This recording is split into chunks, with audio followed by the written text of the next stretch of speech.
السلام عليكم ورحمة الله وبركاته. الحمد لله رب العالمين، أشهد أن لا إله إلا الله وحده لا شريك له، وأشهد أن محمدا عبده ورسوله صلى الله عليه وعلى آله وصحبه والتابعين وتابعيهم بإحسان إلى يوم الدين.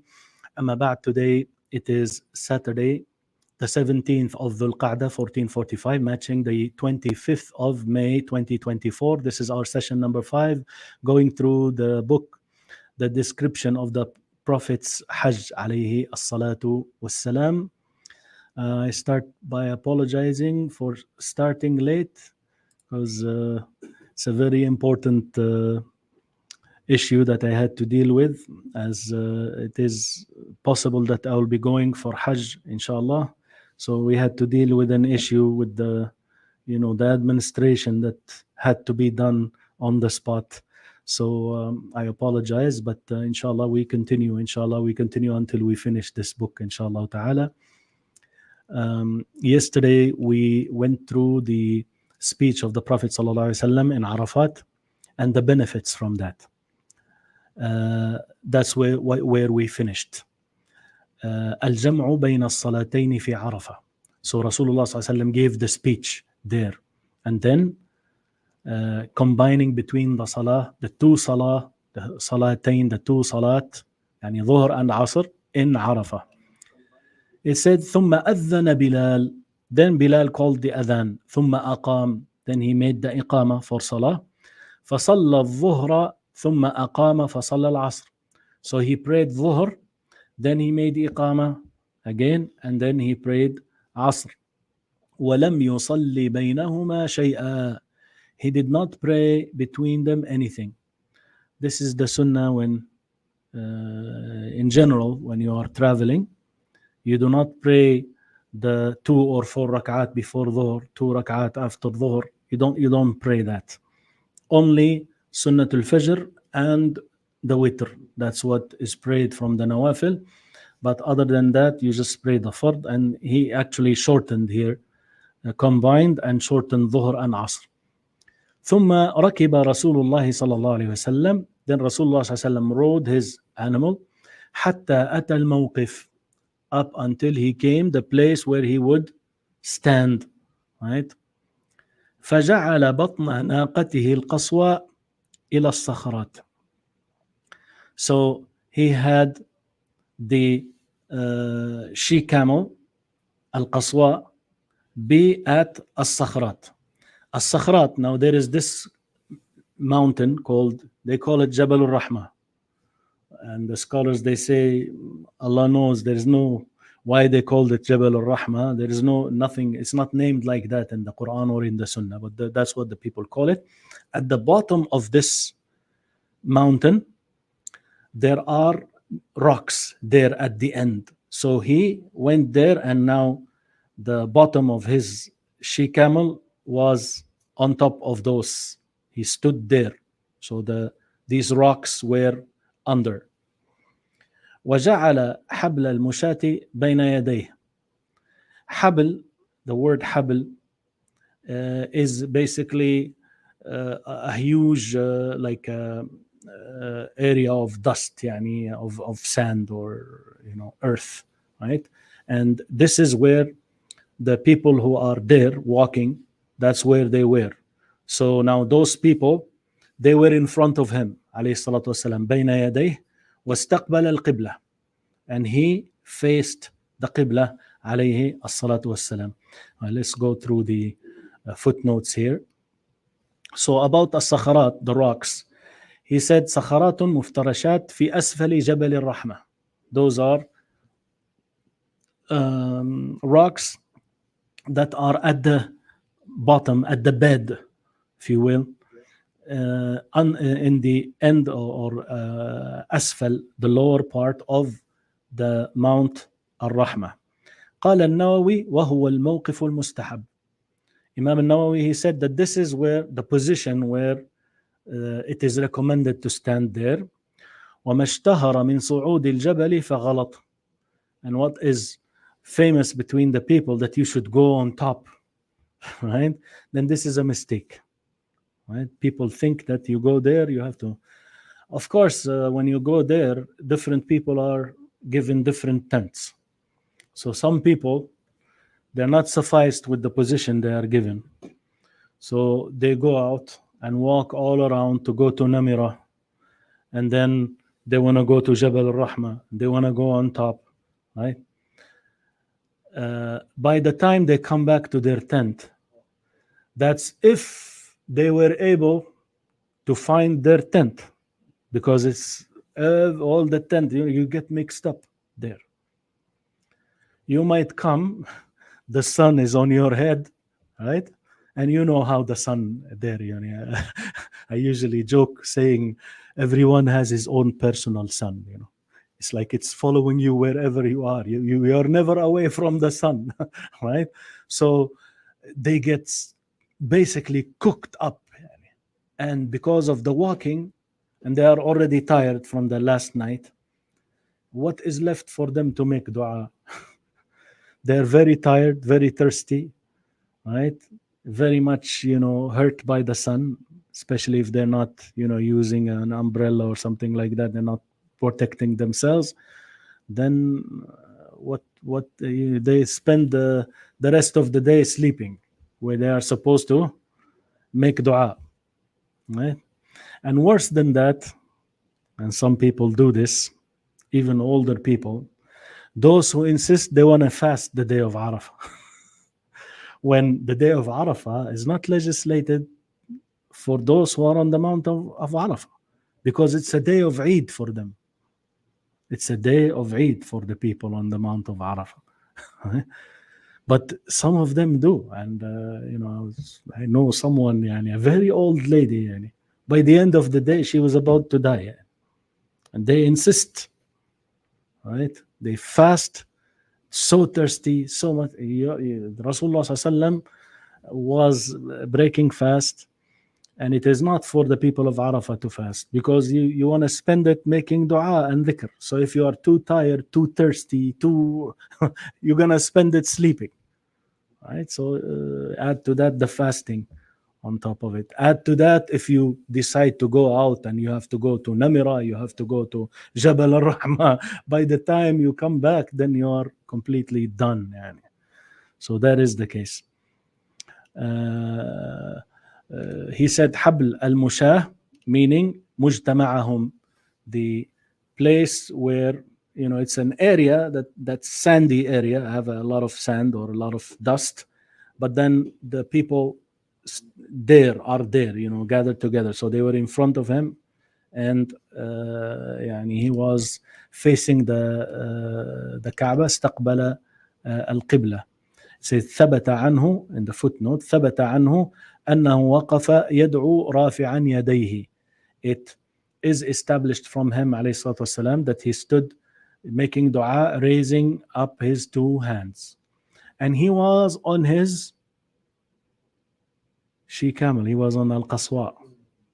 Some people think you have to stand on your feet, right? And they do that on purpose. Like they stand as long as they can, right? But you don't have to stand. You can sit, you can lay down, you can ride, be in the car, be on a camel. It's okay, as long as you are in Arafah. So it says, فَلَمْ يَزَلْ وَاقِفًا, he continued to stay in Arafat, حَتَّى غَرَبَتِ الشَّمْسِ, up until the sun set, وَذَهَبَتِ الصُّفْرَةُ قَلِيلًا, and the yellowness went away a little bit, حَتَّى غَابَ الْقُرْص, up until the disk. Al-Qurs is the disk of the sun here, right? Qurs, the word Qurs means disk. So we're talking about the disk of the sun. Right? وَأَرْدَفَ أُسَامَةَ خَلْفَهُ, and he had Usama ibn Zayd radiallahu anhu, he had him ride behind him, عليه الصلاة والسلام, on his camel. الإفاضة من عرفات, moving now ahead from Arafat to Muzdalifah. ودفع رسول الله صلى الله عليه وسلم, وفي رواية أفاض وعليه السكينة. So Rasulullah ﷺ went ahead, he marched on, he left, and upon him was peace and tranquility. وَقَدْ شَنَقَ لِلْقَصْوَاءِ الزِّمَامِ. In the footnote here, it says شَنَقَ means ضَمَّ وَضَيَّقَ. So he pulled the rein of his camel, al-qaswa. He pulled the rope. حتى إن رأسها ليصيب مورك رحله. To a point that the head of the she camel, al-qaswa, its head is actually touching مورك رحله, the place where, you know how the person on the saddle, right, he has the place where he puts his feet, right? So to a point that her head is down, to a point that it will touch near that place where the rider is having his feet. So it means he pulled the rein, so yani trying to make the she camel not go fast, right? Like being restrained, being restrained. ويقول بيده اليمنى, and he says with his right hand. This word say, يقول, قال يقول, we're used to saying with the words, but you can use it for say with the action. Even in English, you say, he said with his head like this, or he said with his hand like that, right? In English and in Arabic also. So the same, he was signing with his right hand and saying, أيها الناس, O people, السكينة السكينة, peace, peace, tranquility, tranquility, right? Yani he doesn't want them to rush. When you rush, what happens? People get in a chaos and they may hurt each other. كلما أتى حبلا من الحبال, every time he comes to an area where it has a large amount of sand, put together, or a little hilly, area, أرخى لها قليلا حتى تصعد. He would release the rein, right? He would release the harness for the she camel, so that it will حتى تصعد, so that it will go up. And he will go up on this area that has a lot of earth or a little bit hilly. It will go on it. حتى تصعد, and they also say حتى تصعد, حتى تصعد or حتى تصعد, to go up. And this word we learned, those who were with us, Surah Al Imran, إذ تصعدون ولا تلوون على, right? تصعدون, when the companions, when they were attacked and they were running away, right? So that's the word, the same word here, either تصعد or تصعد.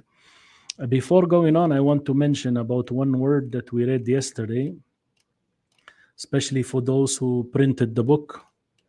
I know some brothers, they printed the book. We went through it, we read it like it was written, but there was a correction here that I want to mention. Let me go back. Page number 9, right? When Rasulullah ﷺ raised up his index finger to the sky, and he would incline it down to the people, Allahumma ashhad, and he will point down to them, Allahumma ashhad, and will point down to them, that he delivered, that he conveyed, that he advised, alayhi as-salatu was-salam. The word is وَيُنْكِتُهَا إِلَى النَّاسِ, pointing it down to the people.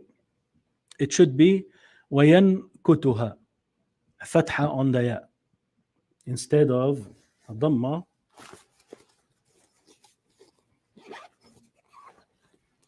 Let me fix it on the e-copy here. This is the one I'm talking about. It should be ya, right? I checked more than one source, and it should be like that. I couldn't, it's not in the dictionaries also. with the dhamma, yankutuha. It could be, maybe they got it from some narration or something. You know, the versions sometimes they differ. Some wordings, like the word we read, yas'ad or yus'id. Both of them are correct. It could be read this way, it could be read the other way. But then sometimes the narrators, they will tell you what it is exactly. Is it this way or the other way? Sometimes you don't have that, so you could read it differently. Allah knows best. But then yankutuha, this yankut is this, like pointing down.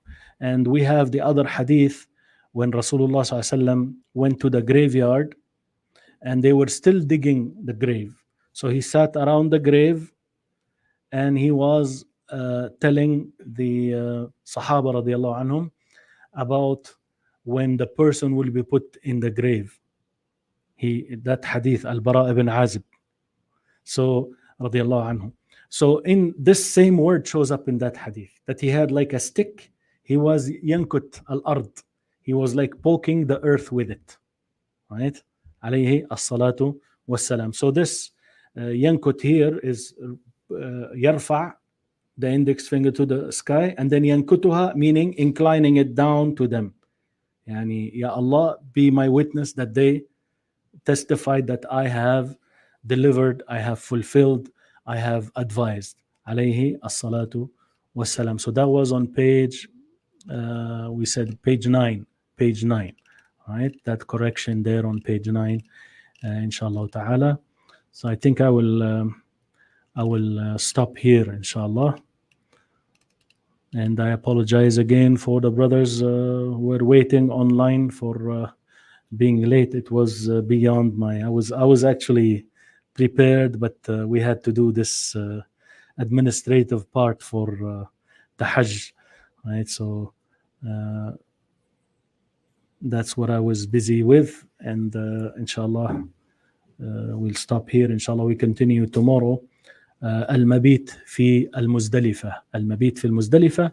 Inshallah, after we finish this summarized version of the hadith of Jabir, the Sheikh will start talking about the components that are important for the Hajj and for the Umrah, and then he will give his advices, pieces of advice along that, inshallah. سبحانك اللهم وبحمدك أشهد أن لا إله إلا أنت أستغفرك وأتوب إليك.